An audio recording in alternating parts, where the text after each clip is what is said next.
मैं डॉक्टर जे एस गुप्ता, बाल रोग विशेषज्ञ।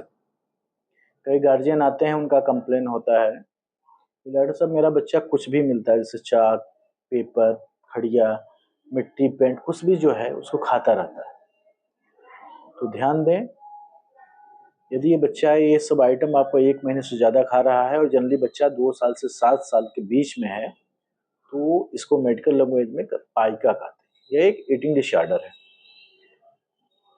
कोई भी नॉन न्यूट्रिटिव सब्सटेंस खाता रहता है। ध्यान दें, यदि कोई बच्चा आपका 6 महीने से 2 साल के बीच में है, तो देखेंगे बच्चा कुछ भी उठा के, चाहे खाने वाला है या ना खाने वाला, कुछ भी खाता रहता है, कुछ मुंह में डालता रहता है। तो ये नॉर्मल डेवलपमेंट प्रक्रिया है, जिसे माउथिंग कहते हैं। तो इसे पाइका हम नहीं बोलते। पाइका जो है किन कारणों से होता है, क्या ऐसे फैक्टर हैं जिसके कारण बच्चा आपका मिट्टी खाता है? तो ध्यान दें, पाइका जनरली जो है मोस्ट कॉमन देखा गया माइक्रोन्यूट्रिएंट डिफिशिएंसी होती है, आयरन की कमी से हो सकता है, कुछ जिंक की वजह से भी हो सकता है।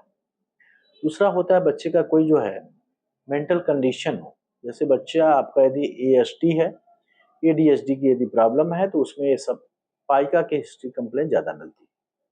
तीसरा बात करते हैं, तो यदि बच्चे का जो स्ट्रेसफुल इन्वायरमेंट है, लाइक नेग्लेक्टेड चाइल्ड है, तो उसमें ये सब प्रॉब्लम आ सकती है। अब इसका इफेक्ट क्या पड़ता है? यदि बच्चा आपका पाइका लेगा तो इसमें बार बार क्या है, इन्फेक्शन का चांस होता है। बच्चे को बार बार जो है आपका वर्म इन्फेस्टेशन हो सकता है, जिससे मालन्यूट्रिशन हो सकता है। बच्चा पेंट खा रहा है तो उससे क्या है कि लेट पॉइजनिंग का भी समस्या आ जाती है। और बच्चों को कभी कभी तो जो है इंटेस्टाइनल परफोरेशन, ऑब्स्ट्रक्शन तक हो जाता है। तो यदि बच्चा आपका पाइका ले रहा है तो आप अपने डॉक्टर को दिखाएं।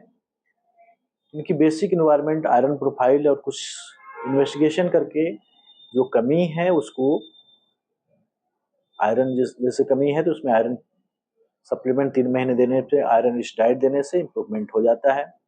यदि बच्चा को ऐसा हेल्दी इन्वायरमेंट दें, बच्चे की अच्छी डाइट, एक बैलेंस डाइट देना है। इस सब कारणों की वजह से आप ये प्रिकॉशन रख के बच्चे को आप इससे बचा सकते हैं। धन्यवाद।